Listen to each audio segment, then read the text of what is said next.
आजची कथा आहे श्री स्वामी समर्थांची गूढ रात्र। जय जय रघुवीर समर्थ, श्री स्वामी समर्थ। आज मी तुम्हाला अशी एक कथा सांगणार आहे जी मनाला स्पर्श करून जाईल। ही कथा भक्ती, श्रद्धा आणि स्वामी समर्थांवरील अढळ विश्वास यांचा संदेश देणारी आहे।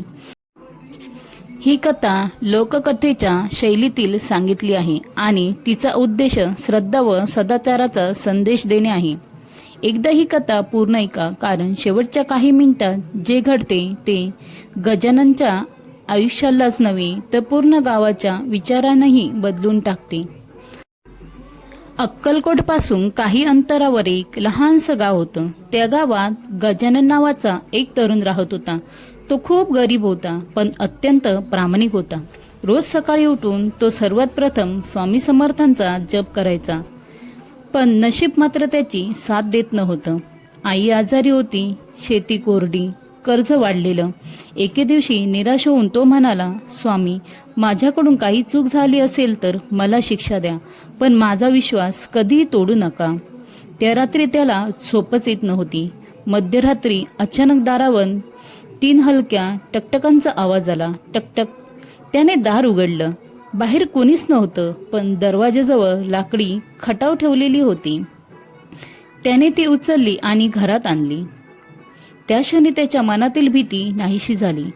दुसऱ्या दिवशी तो ती खटाव घेऊन गावातील जुन्या वडाच्या झाडाजवळ गेला। तिथे एक वृद्ध सन्यासी बसले होते। त्यांनी फक्त एवढंच विचारलं, बाळा, खटाव मिळाली का? गजानन आश्चर्यचकित झाला। महाराज, तुम्हाला कसं कळलं? संन्यासी फक्त हसले। त्याच्यावर स्वामींची कृपा असते, त्याला प्रश्नांचे उत्तर शोधावी लागत नाही, हे बोलून ते शांतपणे निघून गेले। गजानन त्यांच्या मागे धावला, पण काही अंतरावर गेल्यावर ते अचानक दिसेनासे झाले। गावातील लोकांना ही गोष्ट समजली। काहींनी विश्वास ठेवला, काहींनी त्याची थट्टा केली, पण गजानननी कोणाशी वाद घातला नाही। तो रोज फक्त स्वामींचा नामस्मरण करत राहिला। काही दिवसांनी त्याच्या कोरड्या शेतात पाऊस पडला। इतर शेत अजूनही कोरडी होती। लोक आश्चर्यचकित झाले। त्याचं पीक भरघोस आलं। त्याने सर्वप्रथम कर्ज फेडलं, मग गरिबांना धान्य वाटलं, आईचा उपचार केला। गावातील लोक म्हणू लागले, गजानन बदलला नाही, पण त्याच्या श्रद्धेने त्याचं नशीब मात्र बदललं। पण एक दिवस तो पुन्हा त्या झाडाजवळ गेला। त्याला पुन्हा तेच संन्यासी दिसले।